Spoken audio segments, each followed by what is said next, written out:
मुबारका है। बहुत सारी बात कहनी थी लेकिन दामन वक्त में गुंजाइश नहीं, मेरी नजर आपके नूरानी चेहरों पर है या खड़ी पर है। लेकिन दो एक बातें जरूर बच्चों के लिए, खासतौर से नौजवानों के लिए एक सवाल पेश आता है कि मौलाना शब-ए कद्र है या शब-ए कद्र? शब-ए कद्र कई रातें हैं या एक रात है? पता नहीं सवाल की तरफ तो तवज्जो हुई कि नहीं। शब-ए कद्र कई रातें हैं या एक रात है?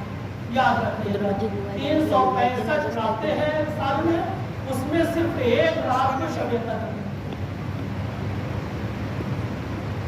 पूरे साल में सिर्फ एक शब-ए कद्र है, एक रात को शब-ए कद्र है।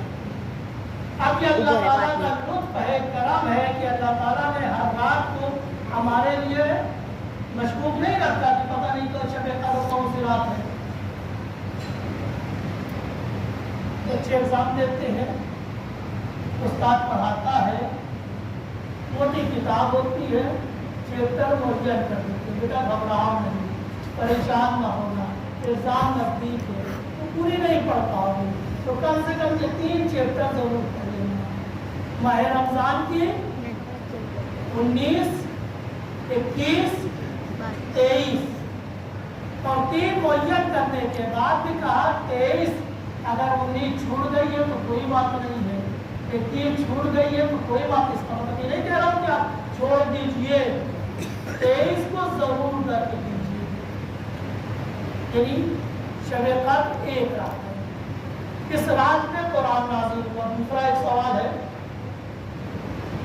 कि मौलाना अगर शब-ए कद्र में कुरान नाज़िल हुआ है तो 23 साल पैगंबर की हयात में कुरान क्या नाज़िल हुआ है ना सवाल। अगर शब-ए कद्र में पूरा कुरान नाज़िल हुआ है तो ये वही का आना, जनाब जिब्राइल का आना है, मेरे हबीब अभी साहिब को पढ़ दीजिए, अभी सूरे को पढ़ दीजिए, अभी हिस्से की तिलावत कर दीजिए, मौलाना ये क्या है? याद रखिए, जो लोग कुरान में देखिए ना, आज के बाद देखिए तो 2 लफ्ज पाए जाते हैं कुरान में। एक लफ्ज है नज़्ज़लना, है ना, नज़्ज़लना, और एक लफ्ज है अंज़लना।